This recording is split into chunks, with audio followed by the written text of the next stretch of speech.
NDTV के Rajasthan channel में आपका स्वागत है। मैं हूं मनोरंजन भारती और हम आपको लिए लेके आए हैं चुनावी चर्चा। इसमें बात करेंगे राजस्थान में रोज बदलती चुनावी हलचल और राजनीति की कि क्या कुछ वहां पर घट रहा है। सबसे पहले विधानसभा चुनाव में अपनी जीत सुनिश्चित करने के लिए कांग्रेस ने एक और नया दांव खेला है। मुख्यमंत्री अशोक गहलोत ने 7 गारंटियों का आज ऐलान किया। 2 पहले कर दिए थे, आज 5 का ऐलान किया, जिसमें परिवार की मुखिया महिला सदस्य को 10,000 रुपये सालाना, 1 करोड़ 4 लाख परिवारों को 500 रुपये में सिलेंडर, गोबर और गोमूत्र खरीद की गारंटी, अंग्रेजी मीडियम में पढ़ाई सुनिश्चित करना, चिरंजीवी आपदा राहत और ओपीएस यानी ओल्ड पेंशन स्कीम के लिए कानून बनाने की बात कही है। उन्होंने कहा कि कानून बनाने का फायदा यह होगा कि आने वाली कोई भी सरकार ओपीएस स्कीम को हटा नहीं पाएगी। गहलोत ने आज जयपुर में प्रेस कॉन्फ्रेंस किया। प्रेस कॉन्फ्रेंस में गहलोत के साथ जो एआईसीसी के प्रभारी हैं राजस्थान के सुखविंदर सिंह रंधावा भी मौजूद थे। गहलोत ने ईडी की कार्रवाई को लेकर भी मोदी सरकार पर निशाना साधते हुए कहा कि विपक्ष के खिलाफ जांच एजेंसियों का इस्तेमाल किया जा रहा है, देश भर में ईडी नाच रही है। सीएम गहलोत ने कल अपनी प्रेस कॉन्फ्रेंस में यह कहा था। प्रियंका गांधी की सभा में उन्होंने 2 गारंटियों का ऐलान किया। इसके बाद ईडी की कार्रवाई हो गई है। अब मैं जनता के लिए 5 गारंटियों का ऐलान करने जा रहा हूं। केंद्र सरकार यह तैयारी कर ले कि ईडी को और कहां-कहां भेजना है।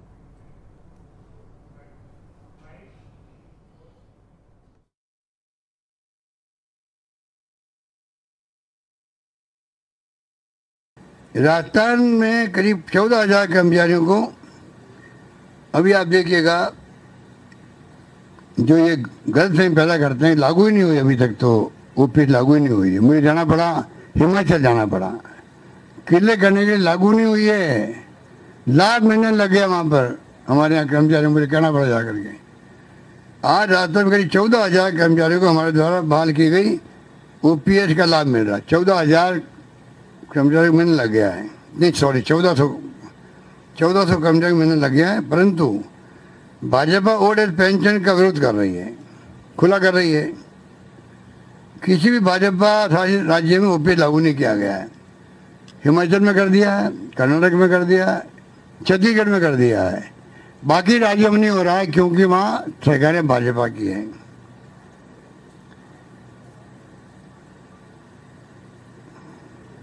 ये मिसेस सीतारमण जो है, निर्मला सीतारमण, उसने जयपुर में कहा कि ओपीएस लागू नहीं करेंगे। एक कमेटी बनाई थी वहाँ दिल्ली में, उसका कोई अता पता नहीं कमेटी का भी। हमारे कर्मचारियों मन में आशंका है यदि भाजपा आ गई राजस्थान में ओपीएस वापस ले लेगी। हमने तय किया आप सुन लीजिए बात, इंटरेस्टिंग बात बता रहा हूँ आपको। हमने तय किया है, मैंने कहा आपको जो कहते वो करते हैं, ये हमारी साख है। और हमारे नेता राहुल गांधी जी और खड़गे साहब भी कहते हैं वादा मत करो, वादा कर निभाओ। अब हम वादा कर ले ओपीएस का। अब अगली बार क्या करेंगे, हम लोग सरकार बनाएंगे, ओपीएस के लिए कानून पास करेंगे, असेंबली में कानून पास करेंगे, किसी कीमत पर इनको डिस्टर्ब नहीं होने देंगे। ये वादा करते हैं गारंटी के रूप में, जिससे कोई सरकार बाद में भविष्य में भी इनको बंद नहीं कर सके। दीपावली भी आ गई है तो मैं चाहूँगा कि इनको इमीडिएटली दीपावली बोनस जो है दिया जाता है। 6 लाख कर्मचारियों को बोनस, करीब 5 रुपये खर्च होते हैं, ये भी। और दूसरा वाला मैंने बताया आपको डी वाला, दोनों प्रस्ताव बना करके स्वीकृति के बाद में, मेरी स्वीकृति के बाद में हमने भिजवा दिए सीएसी कमेटी को। सीएसी कमेटी ने भेज दिया है, वहाँ पर इलेक्शन कमीशन भेज दिया है। मैं उम्मीद करता हूँ जल्दी हमारे परमिशन मिल जाएगी। जहाँ जहाँ चुनाव होते हैं वहाँ जाके ईडी छापे डालती है, चुनाव हम जीतते हैं। तो आप सोच सकते हो इसका मतलब क्या हुआ। तंग किया गया, 22 बार छापे डाले गए कर्नाटक के अंदर, चुनाव जीते कांग्रेस। हवा चल रही है छत्तीसगढ़ के अंदर कांग्रेस की, वहाँ तो मैंने कहा साल भर से बैठे हुए ईडी वाले, मकान किराए लेकर बैठे हुए, छापे डाल के लगातार तंग कर रहे हैं मुख्यमंत्री को, सरकार को। वहाँ कांग्रेस जीते जा रही है। राजस्थान में आप देख लीजिए स्थिति क्या है कांग्रेस की। मैंने कई बार कहा आपको, इस बार सरकार का मन है सरकार रिपीट करने का, ये माहौल बन चुका है राजस्थान के अंदर। तो आप राजस्थान के मुख्यमंत्री को सुन रहे थे। ओपीएस पे उन्होंने ओल्ड पेंशन स्कीम पर बड़ी तफसील से उन्होंने बताया कि राजस्थान सरकार जो है कानून बनाएगी यदि वो जीत के आते हैं।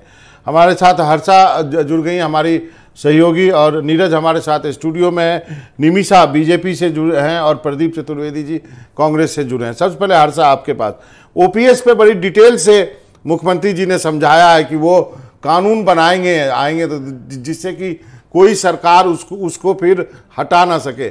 इसका क्या मतलब समझे? मतलब वो आश्वस्त हैं कि दोबारा जीत के आएंगे तो कानून बनाएंगे, या फिर सरकारी कर्मचारियों को साधना चाहते हैं? देखिए मनोरंजन, इन्होंने साफ कह दिया है कि अभी इनकी सरकार में इन्होंने करीब 1400 कर्मचारियों को ओल्ड पेंशन स्कीम दी है, लेकिन इन्होंने कहा है क्योंकि अगर बीजेपी गवर्नमेंट आएगी तो वो बंद कर देगी या दूसरी कोई सरकार आएगी तो उससे खिलवाड़ हो सकता है। तो इसलिए उन्होंने कहा है कि अगर हमको आप दोबारा जिताओगे तो हम ओपीएस के लिए एक कानून बना देंगे ताकि ये परमानेंट हो जाए। ओल्ड पेंशन स्कीम राजस्थान में परमानेंट करने की कवायद है कांग्रेस गवर्नमेंट की और कांग्रेस की कि if we are repeated back in power, हम ओल्ड ओपीएस को एक उसको कानून का दर्जा दे देंगे। उन्होंने ये भी कहा है कि उनको पूछा गया कि आपने पहले क्यों नहीं किया, तो उन्होंने कहा कि क्योंकि वो इस उम्मीद में थे, केंद्र सरकार से बात कर रहे थे, उनको लग रहा था कि कहीं सेंट्रल गवर्नमेंट ओपीएस लागू कर देगी, पर उन्होंने कहा है कि लगता नहीं कि उनकी मंशा लागू करने की है। एक तो ये बहुत बड़ा ज्वलंत मुद्दा है मनोरंजन। दूसरा मेरे को बहुत इंटरेस्टिंग लगा जो इंग्लिश एजुकेशन की बात की है। आपको मालूम है कि इंग्लिश एजुकेशन में हर कोई अपने बच्चे को पढ़ाना चाहता है, लेकिन कैसे करेंगे वो, ये बहुत बड़ा सवाल था। मैंने मुख्यमंत्री से ये सवाल भी किया कि अगर आप इंग्लिश एजुकेशन प्रॉमिस कर रहे हो तो कैसे आप देंगे इंग्लिश एजुकेशन। तो उन्होंने कहा कि वो जब अगर आएंगे तो उसको किस तरह से क्रियान्वित करेंगे उस पर अभी वो क्लियर नहीं है, but to promise English education to all children in Rajasthan who want to study in English is, I think, a big election promise. और बाकी के भी 3 जो है वो लगता है कि उनको जो 7 प्रॉमिस है उनको शायद इस बात का भरोसा होगा कि ये 7 प्रॉमिस और पीछे जो किया है वो उनको सत्ता तक लाएगा दोबारा। आप क्या समझती हैं? जी देखिए, हाँ बिल्कुल, बाकी के जो प्रोमिसेस हैं वो भी अपने आप में इम्पॉर्टेंट है। अगर आप देखेंगे तो महिला वोटर को साध रहे हैं, यूथ वोट को साध रहे हैं। उसमें जो फॉर एग्जांपल कॉलेज में जा रहा है फर्स्ट टाइम तो उसको वो एक लैपटॉप देने की बात कर रहे हैं। फर्स्ट ईयर कॉलेज स्टूडेंट की गवर्नमेंट में उसको लैपटॉप दे रहे हैं, महिला को वो 10,000 रुपये दे रहे हैं। और अशोक गहलोत ने समझाया कि जो महिला है उसके हाथ में कुछ पैसा रहे, अगर वो किसी तरह से खर्च करना चाहती है तो खर्च कर पाए। इस तरह से ये जो है हर वर्ग को साधने की कोशिश की है।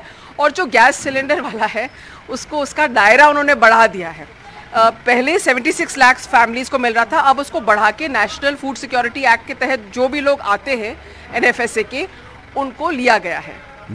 जी हर्षा, आपका बहुत बहुत शुक्रिया आप तमाम जानकारी के लिए। तो हर्षा पूरी जानकारी दे रही थी। हमारे साथ प्रकाश भंडारी जी भी जुड़ गए हैं, राजनीतिक विश्लेषक। लेकिन सबसे पहले निमिषा के पास चलूँगा। निमिषा, क्या आपको लगता है गहलोत साहब ने जो इतनी प्रॉमिस की, खासकर ओपीएस के बारे में कहा है और बीजेपी सरकार पर आरोप लगाया है कि बीजेपी ओपीएस नहीं देना चाहती है? देखिए, राजस्थान के मुख्यमंत्री जी अपनी 7 गारंटी, आने वाली गारंटी देने से पहले 7 योजनाओं का लेखा जोखा राजस्थान को देते तो ज्यादा बेहतर रहता, लेकिन जो गारंटी इन्होंने दी उसकी कोई वारंटी नहीं है। राजस्थान भूला नहीं है। बेरोजगारी भत्ते का आपने वादा किया, किसानों का संपूर्ण कर्जा का आपने वादा किया, युवाओं के लिए सरकारी नौकरी आपने वादा किया, आपने कहा कि हम महिलाओं को सुरक्षा देंगे। तो जिस तरह से राजस्थान की कानून व्यवस्था की धज्जियां उड़ी है पिछले 5 साल से, बेरोजगारी भत्ता नहीं मिला, बेरोजगारी भत्ते के नाम पर एक न बड़ा लंबा चौड़ा नियमों का लेखा जोखा मिला, पेपर लीक सरगना बन गया और 19 से ज्यादा पेपर लीक आउट हो गए और पेपर लीक सरगना जो है विदेश भाग गया। और जिस तरह से सारी संस्थाओं के साथ में खिलवाड़ होता रहा, राजीव गांधी स्टडी सर्कल से लेके कलाम इंस्टीट्यूट की जांच को अधर में लटका करके आपने 5 साल काटे हैं जी। किसानों का संपूर्ण कर्जा माफ नहीं किया आपने, 19,000 से ज्यादा किसानों की जमीन कुर्क कर दी। और हद तो तब हो जाती तो 300 से ज्यादा किसान आत्महत्या करते हो, सोशल मीडिया पर लाइव कहते हैं कि हम जा रहे हैं क्योंकि हमारा कर्ज माफी की बात कही गई थी और वो छलावा हुआ हमारे साथ और हम कर्जे में डूबे हुए हैं।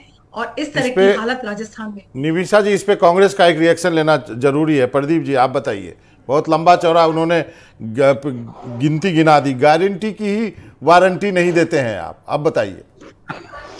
भारती जी नमस्कार, मेरा आप सभी को नमस्कार।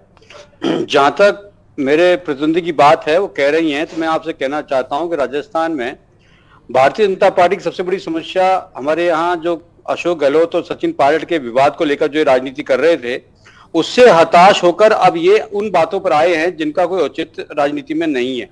मुख्यमंत्री अशोक गहलोत ने प्रदेश में राजनीतिक वर्चस्व के हिसाब से उन्होंने अपना सारा जो नेतृत्व है उसको समायोजित करते हुए सचिन पायलट के साथ भी सामंजस्य बैठा लिया है। अब समझ बात की है कि इनको जिस तरह की राजनीति कर रहे थे, उस राजनीति में भारतीय जनता पार्टी अपेक्षा कर रही थी कि अशोक गहलोत और सचिन पायलट में मतभेद होकर के इनमें बंटवारा होगा।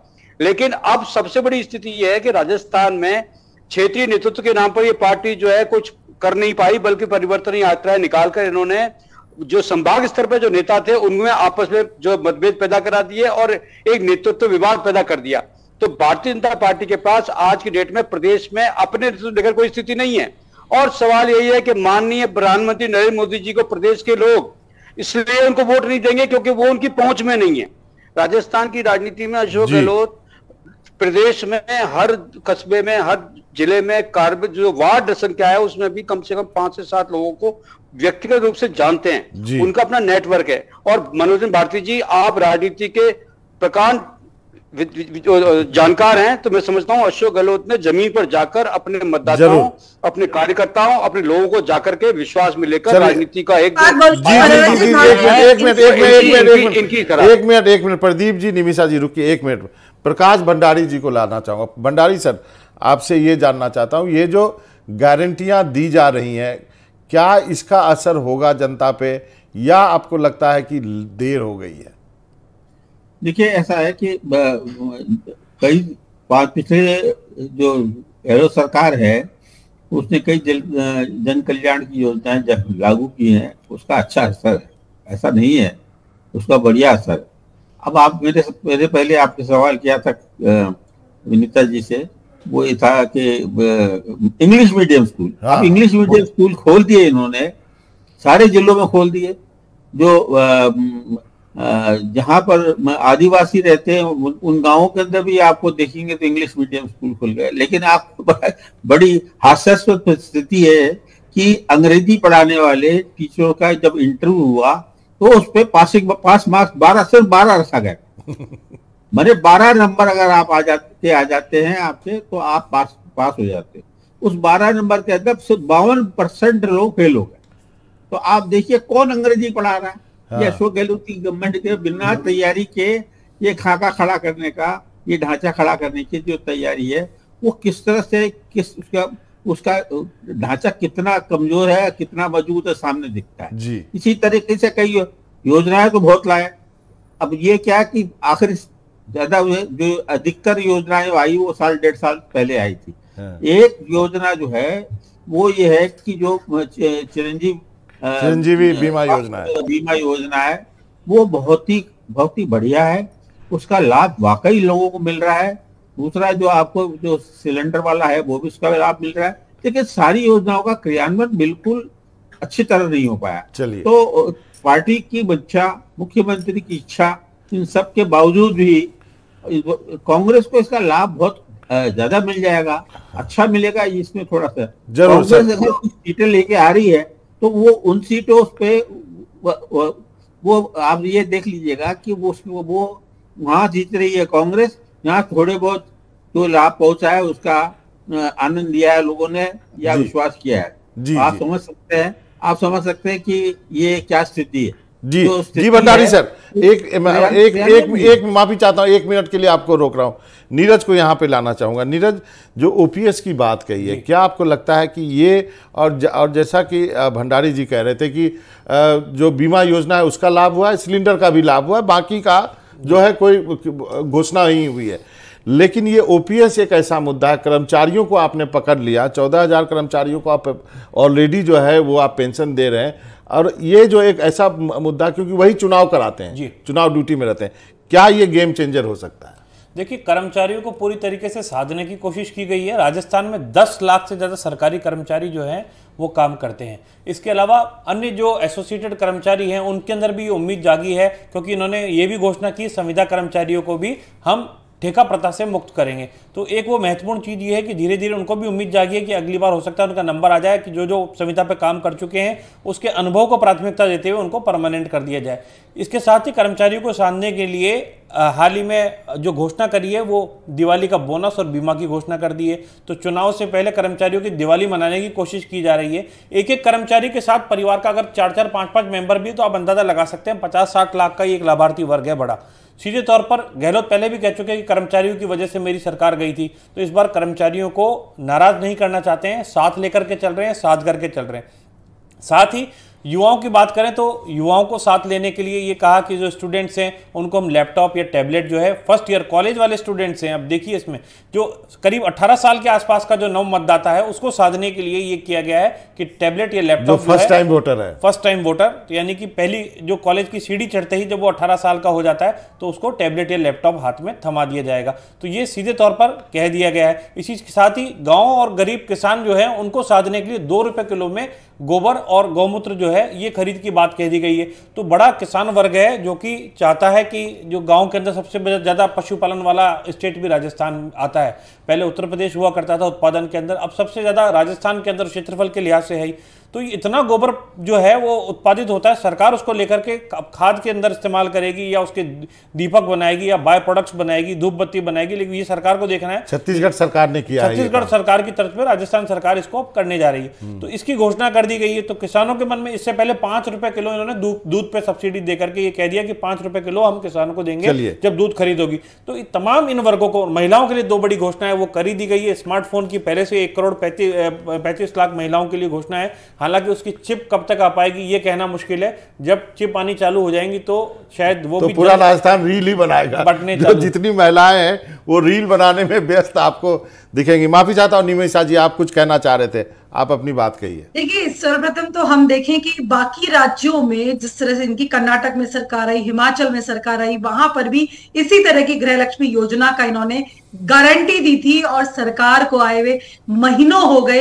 हिमाचल में तो 1350 रुपए से बढ़ा करके 1500 रुपए, 1350 रुपए पूर्व में जयराम की सरकार दे रही थी, भाजपा सरकार 1500 रुपए की बात की थी, उसको भी बंद कर दिया गया है। इसी तरह से कर्नाटक में मात्र 2000 रुपए का उन्होंने वादा किया था। अब महिला मुखिया, लेकिन निमिषा जी सबसे बड़ा सवाल है, वायदे करके जीत तो जा रहे हैं ना, इम्प्लीमेंट तो जब होगा तब देखा जाएगा। वायदे करके जीतना महत्वपूर्ण है ना। मनोरंजन जी यहाँ तक आ गई है कि झूठी सरकार है, ऐसी सरकार है, वादा खिलाफ करने वाली सरकार है। अब मैं अभी सिलेंडर की बात पर 400 रुपए की सब्सिडी केंद्र सरकार दे रही है, ये जनता को पता है। आपने तो चूल्हा तो दिया नहीं ना, उज्ज्वला योजना के माध्यम से चूल्हा पहुंचा है उन तक। सिलेंडर की आप अब सोच रहे हैं। कई बार मुझे मनोरंजन जी आश्चर्य होता है, 55 साल 60 साल तक राजस्थान में शासन किया है कांग्रेस ने, कभी जल, आवास, बिजली, ये मूल आधारभूत आवश्यकताओं की और कभी ध्यान ही नहीं गया। अभी इन्होंने एक मुफ्त राशन किट बांटे हैं, उसमें भी इतना बड़ा घोटाला किया इन्होंने। लाल मिर्ची का रंग लाल नहीं होकर भूरा हो गया। 370 रुपए का उन्होंने खरीदी की, जबकि वो मार्केट में 270 रुपए मिल रहा है। चलिए इस पर जवाब लेते हैं, कांग्रेस का जवाब लेने दीजिए मुझे। माफी चाहता हूँ प्रदीप जी, आपके पास आऊंगा, पूछिएगा जरूर, आपके पास आऊंगा। तीसरा पॉइंट प्रदीप जी बताइए। आप लगातार बात करते हैं अंग्रेजी मीडियम की, क्या आपने अंग्रेजी मीडियम की, प्रकाश जी ने बहुत अच्छा इसका एक्सप्लेनेशन दिया। हाँ जी, प्रकाश जी ने बहुत अच्छे से ये बताया। कहाँ है जी आपके ट्रेंड टीचर का है अंग्रेजी को? सही कहा, ये बात प्रकाश जी ने बहुत अच्छे तरीके से समझा दी है। निमिषा जी माफी चाहता हूँ, प्रदीप चतुर्वेदी का जी, प्रदीप जी इसको रिप्लाई कीजिए, मुझे आगे भी बढ़ना है। देखिए, आप केवल वादे करके वोट लेना जानते हैं, ये कहना है बीजेपी का। मनोरंजन जी, जहां तक राजस्थान की बात है, मुख्यमंत्री अशोक गहलोत बहुत पारदर्शी और लोकप्रियता की राजनीति करते हैं।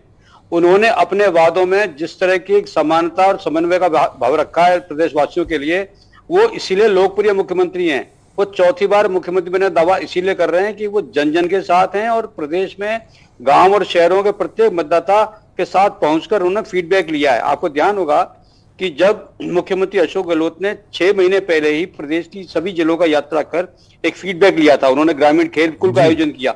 ग्रामीण खेलकूद का आयोजन एक विषय था, लेकिन उन्होंने ग्रामीण क्षेत्र के ग्रामीणों से सरकार में, उनके क्षेत्र में उनके उम्मीदवार ने और प्रत्याशी ने या विधायक ने किस तरह काम किया है, इसका फीडबैक उन्होंने लिया। चलिए समझ सकते हैं आप, उन्होंने राजनीतिक फीडबैक लेते हुए आप ये आदर्शिता रखी एक बात। चलिए आपकी बात है, उन्हें पता है।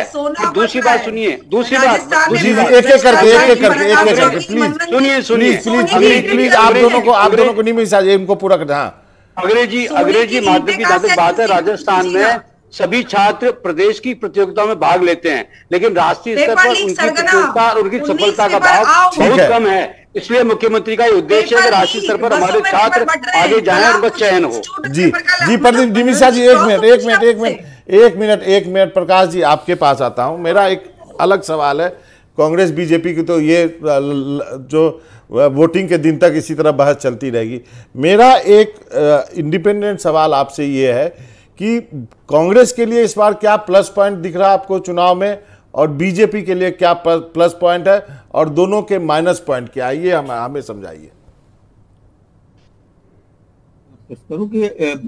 कांग्रेस ने कुछ योजनाएं हैं, वो उसे आम जन ने बहुत ही पसंद किया, और उसका पूरी तरह उसका क्रियान्वयन नहीं हो पाया और लाभ पूरी तरह नहीं पहुंच पाया, लेकिन योजनाओं का बहुत स्वागत हुआ है। और सबसे बड़ी बात है कि जो पिछले चुनाव में 2018 के अंदर जब भाजपा सरकार यहाँ थी, तो अगस्त के महीने से लोगों ने एक तोता रट लगा दी थी। बिल्कुल वो ये थी कि ये तो सरकार गई, ये सरकार गई, ये सरकार।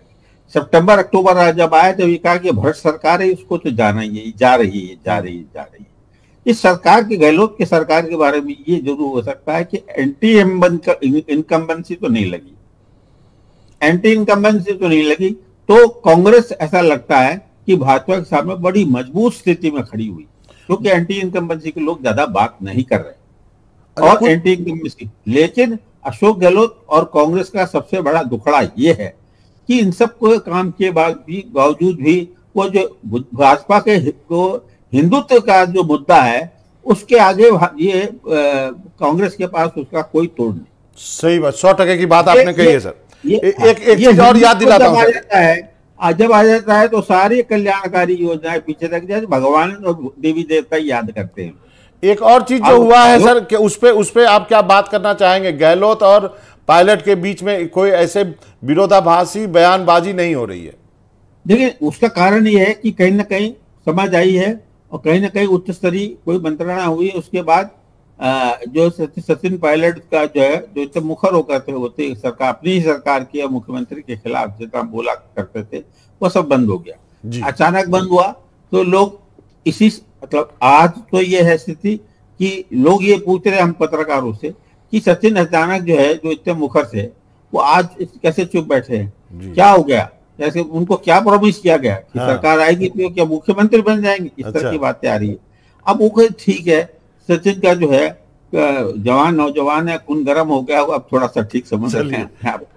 तो सचिन के पास फ्यूचर भी है, लोग कहते हैं फ्यूचर है सचिन के पास। नीरज, आपको लाऊंगा, क्या जो बात भंडारी जी ने कही, 100% की बात कही है कि आप सारी योजनाएं कर लो, अच्छा कर लो, सब कुछ कर लो, लेकिन जब एक हिंदुत्व का कार्ड आता है तो वो बाकी सब फेल हो जाता है। आप बताइए क्या चीज़ बीजेपी के लिए वर्क कर रही है और क्या चीज़ कांग्रेस के लिए वर्क कर रही है, दोनों के एक एक प्लस पॉइंट। देखिए, योजनाएं जो है केंद्र सरकार की, मोदी सरकार की योजनाओं को जिस लेवल पे बुनाया जाना चाहिए था राजस्थान में, वो बीजेपी बुनाने में कहीं ना कहीं नाकाम रही है, क्योंकि बीजेपी भी आंतरिक गुटबाजी से राजस्थान के अंदर जूझती रही।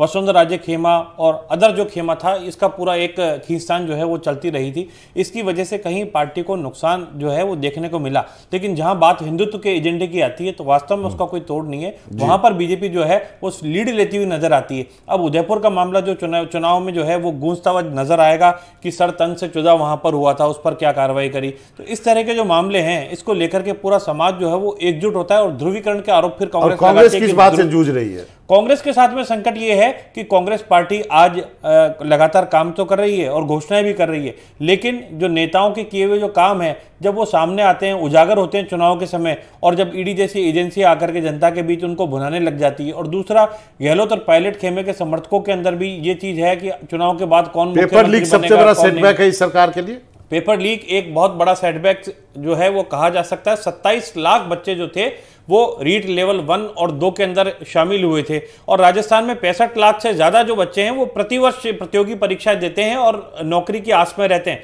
बेरोजगारी भत्ते की घोषणा सरकार ने की थी, वो भत्ता जो है वो सब बच्चों को नहीं मिल पाया, तो ये भी दुखड़ा है। एक किसान कर्ज माफी की बात की थी, राष्ट्रीयकृत बैंकों से किसान कर्ज माफी नहीं हो पाई। राहुल गांधी ने 1 से 10 तक की चुटकी लेकर के कहा था कि ये गिनते ही पूरा हो जाएगा, लेकिन उस टाइम ये नहीं कहा था कि राष्ट्रीयकृत बैंकों को माफ नहीं करेंगे। कहने का मतलब है दोनों पार्टियां किसी न किसी अपने कारणों से अपने आप से भी लड़ रही हैं। आप सभी का, निमिषा जी माफी चाहता हूं, अगली बार अच्छे से डिबेट करेंगे। निमिषा जी आपका, प्रदीप जी आपका, भंडारी सर आपका बहुत बहुत शुक्रिया, नीरज आपका भी बहुत बहुत शुक्रिया।